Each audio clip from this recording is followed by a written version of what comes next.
ዘማሪት መስከረም ጌቱ እጅግ አስደንጋጭ ሆነ መልእክት አስተላለፈች። አንዳንዴ እግዚአብሔርን ባከበራችሁበት ጉዳይ ክብር ስትጠብቁ ስደትና ነቀፋ ሊገጥማችሁ ይችላል። ዮሴፍ እግዚአብሔርን ፈርቶ ከጲጥፋራ ሚስት ጋር አልተኛም ብሎ ሲሸሽ የተሰጠው ስም ሌላ ነበር።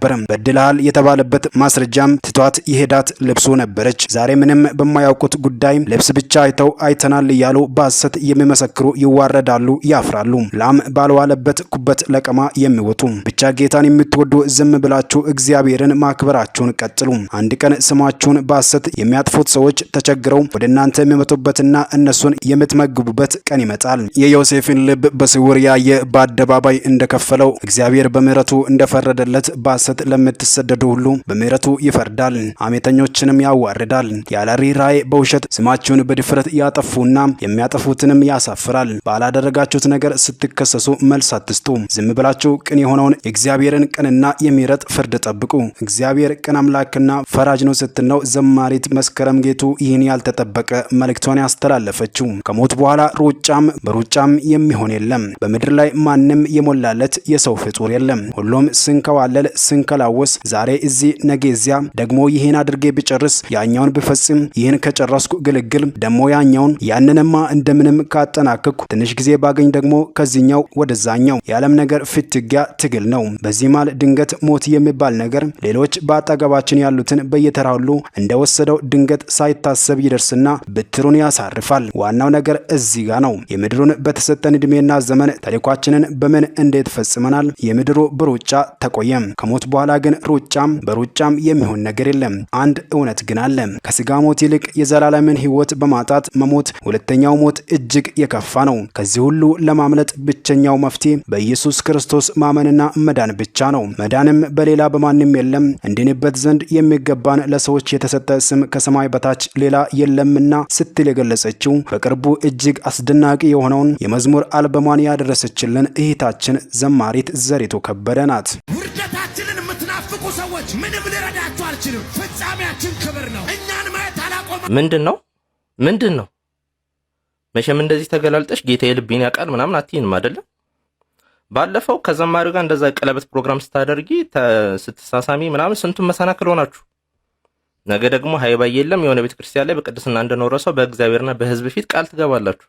በጓዳ ከናንተ የተሻለ ሰው ማንም የለም። እውነት ለመናገር እናንተ ጋር የመፍረድ ምናምን አቅምንም ጉልበትም የለንም። ግን በአደባባይ አታዋርዱን። ምክንያቱም ዘማሪዎች ናችሁ፣ ታዋቂ ሰዎች ናችሁ፣ አይከን ናችሁ፣ ብዙ ሰው ይከተላችኋል። ከኋላችሁ እንደናንተ መሆን የሚፈልጉ ብዙ ቲኔጀሮች አሉ። እንዲህ አይነት ነገር ለምንድን ነው ኖርማል እያደረግን ነው የምንቀጥለው? ትላልቅ አባቶችስ ለምንድን ነው አትመክሩም እንዴ? አትገስጹም እንዴ? አንቺ ሲኒ እናት ምን ነው እንደዚህ ተገላልጠሽ የሆነ የሴተኛ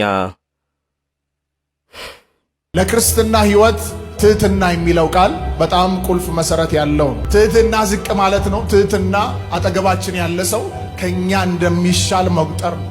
እንግዲህ ከኔ ተማሩ ሲል ኢየሱስ ትህትናን የምንማረው የትህትና ጥጉ ጌታችን ኢየሱስ ክርስቶስ ለትሑታን ይላል ጸጋን ይሰጣል፣ ትዕቢተኞችን ምን ይላል? ይቃወማል። እግዚአብሔር ትዕቢተኞችን ስለሚቃወም ነው ዲያብሎስን ከነበረበት ከፍታ ይጣል። ባይዘዌ ሰይጣን ቢቃወማችሁ እግዚአብሔር ጋር ሄዳችሁ ተጠልላችሁ ታመልጣላችሁ። እግዚአብሔር የተቃወመው ሰው የት ሄዶ ያመልጣል? ትዕቢተኞችን የሚቃወም ራሱ እግዚአብሔር። በትዕቢት የሚመላለስ ሰው እግዚአብሔር ራሱ ነው ጠላት የሚሆንበት። እግዚአብሔር ራሱ ነው የሚቃወመው። ወንድም አብርሃም በጣም አሪፍ ነው። እግዚአብሔርን ቃል ያስተምራል ምናምን ከእናንተ ጋር አሶሼት ካላደረኩን ህብረት ካላደረኩ ምንድነው ታዲያ የኔ እውቀት? ለመቆለል እንደዚህ አይነት እውቀት የለውም። መንፈሳዊ እውቀት እንደዚህ አይደለም። ሪሌት ያደርጋል ከሰዎች ጋር፣ ከቅዱሳን ጋር ህብረት ያደርጋል። ከእናንተ ጸጋ ይካፈላል፣ በሱስ ባለ ጸጋ ሌሎች። እንደዚህ ነው እንጂ ጋፕ ፈጥሮ ምናምን የሚኖርበት አይነት ህይወት አይደለም። ስለዚህ እርስ በርስ እንተያይ። በአንዳንዶችም ዘንድ ልማድ እንደሆነ መሰብሰባችንን አንተው፣ እርስ በርሳችን እንመካከር። አያችሁ፣ እርስ በርሳችን ካልተመካከርን ሊመክረን ያሰፈሰፈ ሞልቷል ኦልሬዲ በደል። ለዚህ ነው በክፉዎች ምክር ያልሄደ የሚለው። ክፉዎች ኦልሬዲ ሬዲ ናቸው ለመምከር። እስቲ ሞክሩት ማለት ሞክሩት አይባልም። አፈር ግጠው ገደል ገብተው ቢመጡብህስ በኋላ ነው። ሞክሩት ኢን ሴንስ ምንድን ነው? ወይም ልንገራችሁ ያለውን ኤክስፒሪየንስ። ለምሳሌ አንዳንዴ አማኞች ነን፣ ዳግም ተወልደናል፣ የጌታ ነገር በርቶልናል፣ ገብቶናል። ግን በቅዱሳን ህብረት ውስጥ ደግሞ አክቲቭ መሆን ፎር ሰም ሪዝን ያቅተናል። በቃ አረም ነው የሆነ በቃ ቢጤዎች አይደሉም ምናምን የሚል አይነት አስተሳሰብ ውስጣችን ዴቨሎፕ ልናደርግ እንችላለን።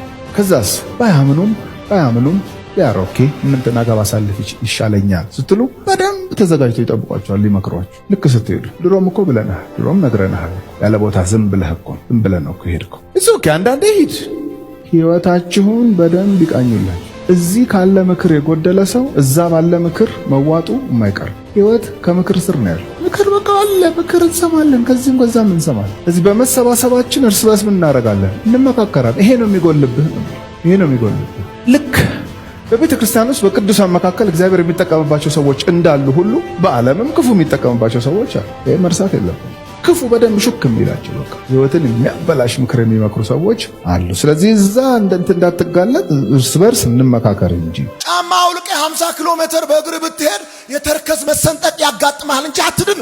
ለመዳን ብለህ ከወተትና ከቅቤ ብትርቅ ድርቀት ያጋጥማል እንጂ አትድን። ለመዳን ብለህ በተሰነጠቀ አለት ውስጥ ብትኖር በፀሐይና በዝናብ ትደበደባለህ እንጂ አትድንም። መዳንን እግዚአብሔር ያስቀመጠው በልጁ በኢየሱስ ክርስቶስ ውስጥ ነው። እስኪ አንድ ሰው ጮኸ አሜን ይበል። ሁለቱንም ጫማዎችን አውልቀ በአስፋልት ከዚህ ከአዲስ አበባ ተነስተ እስከ ቡታጅራ 130 ኪሎ ሜትር ተራመድ። 1% አትድንም። መዳን በሚባል ዞን ውስጥ እንኳን አትገባም። አትብላ፣ ዝም ብለህ ኑር። ከውሃ ከምግብ ርቀ ኑር። እስኪ ለአንድ ዓመት ለሞት ትቀርባለህ እንጂ ለመዳን አትቀርብም። በቃ ኃጢአት አልሰራም፣ መዋሸት አልፈልግም፣ እግዚአብሔርን መስዬ እኖራለሁ፣ በራሴ ስራ እድናለሁ ብለህ ከሰው ተለይተ ሰው የሌለበት ጫካ ሄደ በተሰነጠቀ አለት ውስጥ ገብተ ቁጭ በል። እስኪ ፀሐይና ዝናብ ይደበድባል እንጂ መዳን የሚባል ነገር ሽታ አታገኝም። አዳኝ በእግዚአብሔር ቀኝ ነው ያለው። ለማያምኑ ሰዎች ኢየሱስ በጣም ሩቅ ነው። ለሚያምኑ ሰዎች ግን ከእስትንፋሳቸው በላይ ቅርብ ነው።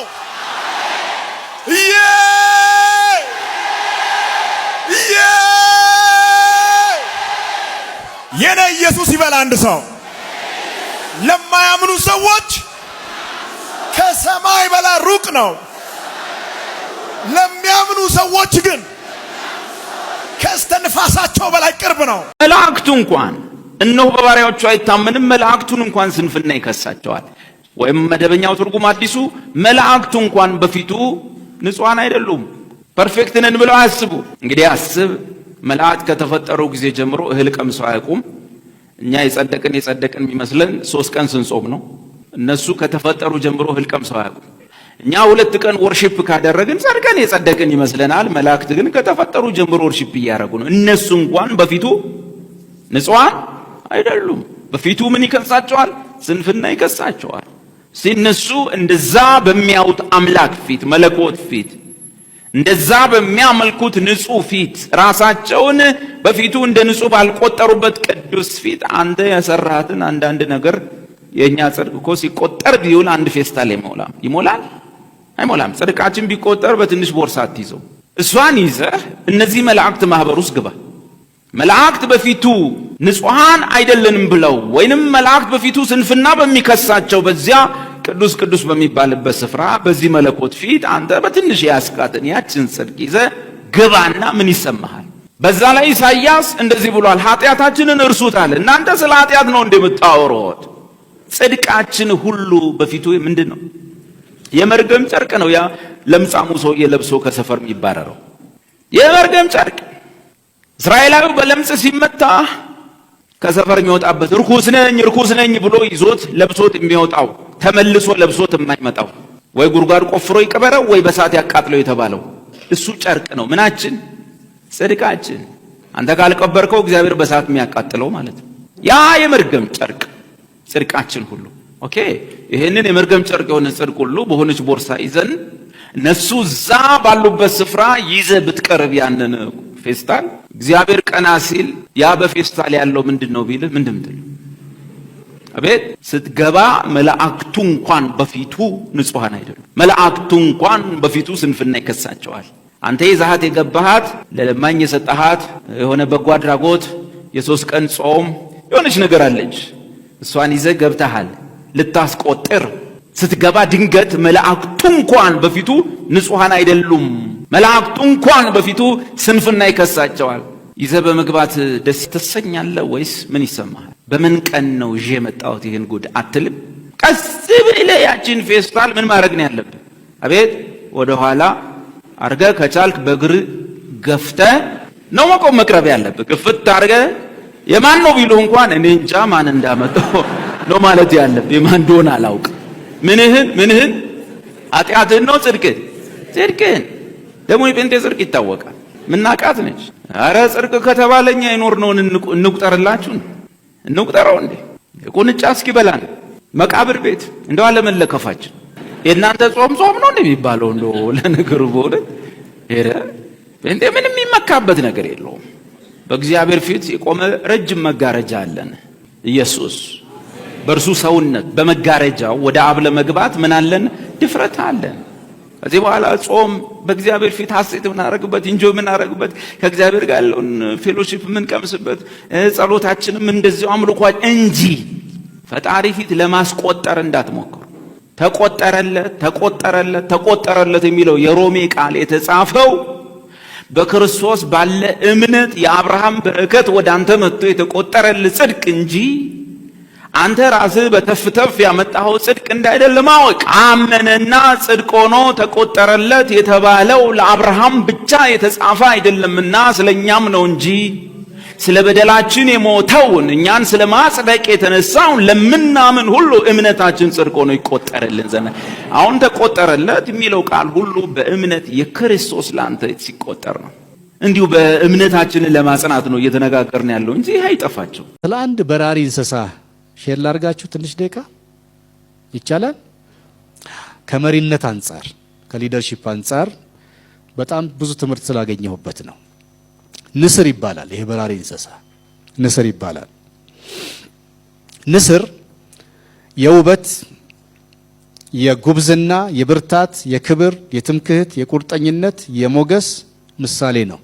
ንስር የውበት፣ የቢዩቲ፣ የጉብዝና፣ የብሬቨሪ፣ የብርታት፣ የካሬጅ፣ የክብር፣ የአነር፣ የትምክህት፣ የፕራይድ፣ የቁርጠኝነት፣ የዲተርሚኔሽን እና የሞገስ የግሬስ ምሳሌ ሆኖ ያገለግላል። በመጽሐፍ ቅዱሳችን ከ31 ጊዜ በላይ እንዴት ነው በሚያስቀና መልኩ ስለ ንስር ተጽፈዋል።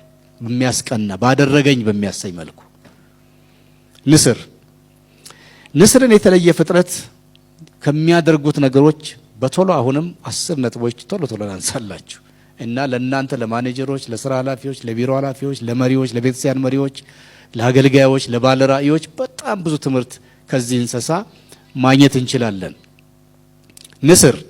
ንስር የማየት ችሎታው በጣም አስደናቂ ነው። የማየት ችሎታው ንስር በሶስት እሱ ከተቀመጠበት ዛፍ ላይ ሆኖ ወይም ተራራ ላይ ሆኖ 3 እስከ 4 ኪሎ ሜትር ድረስ 3 እስከ 4 ኪሎ ሜትር እና ካለበት ከተቀመጠበት ዛፍ ላይ ወይም ተራራ ጫፍ ላይ ሆኖ እስከ 4 ኪሎ ሜትር አርቆ የምትንቀሳቀስ በቅጠላ ቅጠል ውስጥ የምትንቀሳቀስ አይጥ ማየት ይችላል። በጣም የሚገርም እንስሳ ነው የማየት ችሎታው። እናንተ መሪዎች፣ እኔም ሁላችንም በትንሽ በትልቅ መሪነት ቦታ ላይ ያለን ከዚህ እንስሳ የማየት ችሎታውን እስቲ እንዋስ። እንደ መሪ አሁን ያለንበትን እውነታ ሳንረሳ፣ አሁን በጊዜው ባጠገባችን ያለው እውነታ ሳንረሳ አመታትን ወደፊት ዘልቀን ማየት፣ ሊያመልጡ የማይገባቸው እድሎችም ሲገኙ ፈጥነን ለመያዝ እንደ ንስር ፈጣን የመጀመሪያ መሆን፣ ጥልቀት ያለውና ዘለግ ያለ ራእይ ይኑረን፣ የማየት ችሎታ ይኑረን። እስክንደርስበት ድረስ ራእያችን መጨረሻ እስክንደርስበት ድረስም ትኩረታችንን ከሚከፋፍሉ ነገሮች ራሳችንን ጠብቀን ወደ ራእያችን አቅጣጫ እንገስግስ። በክፉ ጊዜ ዘለግ ያለ ራእይ በማየትና ከዙሪያቸው በሚሰሙት ጫጫታ ሳይወናበዱ ወዳዩት ራእይ ጨክነው በመሮጥ በመጽሐፍ ቅዱስ እነ ኖህ ይጠቀሳሉ። 120 ዓመት ተሰርቶ ማያልቅ ግን ይቻላል ብለው የጀመሩ ፍጻሜውን ያዩ እዚህ ጋር ሆኖ 120 ዓመት ቢወስድም ምን ይሆናል? ይፈጸማል፣ ያልቃል ብለው መሪ ባለ ራእይ መሆን አለበት። የሩቁን ማየት አለበት። አይቶም ደግሞ ወዳየው ነገር ከቀኝ ግራ አቴንሽኑ የሚከፋፍለው ነገር ቢገጥመው እንኳን ጨክኖ ወዳየው ነገር መጨረሻ መሮጥ አለበትና የማየት ችሎታን ከማን እንማር? እንውሰድ? ከንስር። እግዚአብሔር አንድ ቀን ስታስተውሉ ለካ እግዚአብሔር የከለከለን ለዓላማ ነው። ለካ እግዚአብሔር ያስረዘመው ለዓላማ ነው። ለምንድን ነው እግዚአብሔር በእግዚአብሔር ዕውቀት የሚያውቀው ዕውቀት ስላለ ወገኖቼ እስራኤል ለጦርነት ዝግጁ አልነበረም። እስራኤል ለአጭሩ መንገድ ዝግጁ አልነበረም። እስራኤል ገና አልተሰራም ነበር። ባጭሩ ቢገባ ሳይሰራ ነው የሚገባው። ሊስን ማይ ፍሬንድ፣ ባጭሩ ቢገባ ሳይሰራ ነው የሚገባው። እንዲህ ስንት ነገር ይቀርበት ነበር። ተመስገን ስለ ምድረ በዳው፣ ስለ ረጅሙ መንገድ። አሁን ቁጭ ብለህ ስታስበው እኛ እንኳን የተገኘ ነው በሱ ምክንያት ነው። አንዳንዱ ነገር ስታስቡት እስራኤል እኮ በምድረ በዳ በመጓዙ ባህር ተከፍሎ የተሻገረ መዳኑን ፍጹም አረገለት እግዚአብሔር። በምድረ በዳው መንገድ፣ በባህሩ መንገድ፣ በኤርትራ ባህር በኩል መራቸው አይደል የሚለው። በኤርትራ ባህር በኩል ሲሄድ ምን አረገ እግዚአብሔር? ፍጹም አረገለት እግዚአብሔር። መሻገር ብቻ ሳይሆን የጠላታቸውን መንገድ ዘጋው እግዚአብሔር። እንዳይመለሱ ብቻ ሳይሆን ጠላት እንዳይከተላቸው፣ ጠላትም እንዳይሻገር እነርሱም። እንዴት አዋቂ አምላክ ነው እግዚአብሔር! በዛችኛዋ ቢሆን ጠላትም ሊደርስባቸው ይችል ነበር፣ እነርሱም ሊመለሱ ይችል ነበር። ይሄኛው እኮ ለጠላትም ሩቅ ናቸው፣ ለእግዚአብሔር ቅርብ ናቸው። ሊመለሱ አይችሉም። ጠላትም ሊያገኛቸው አይችልም፣ እነርሱም ሊመለሱ አይችሉም። እግዚአብሔር እንዴት አዋቂ አምላክ ነው! ባህሩ የተከፈለው በረጅሙ ስለሄዱ ነው። እግዚአብሔር ተራራ ጋር የደረሱት በረጅሙ ስለሄዱ ነው። ስንቱ ልዘርዝርላችሁ። እግዚአብሔር ጋር ፊት ለፊት የተገናኙት በረጅሙ ስለሄዱ ነው። ሕገ እግዚአብሔርን የተቀበሉት በረጅሙ ስለሄዱ ነው። የቤተ መቅደሱን ዲቴል አሰራር ያገኙት በረጅሙ ስለሄዱ ነው። ጦርነት ተምሮ ጠንክሮ የገባው በረጅሙ ስለሄደ ነው። ቤቢስ ሆነው ነበር የሚገቡት። አይሆንም ነበር፣ ለእስራኤል አይሆንም ነበር። ተዋጊ ነው አምላካቸው፣ እነርሱም ተዋጊ ናቸው።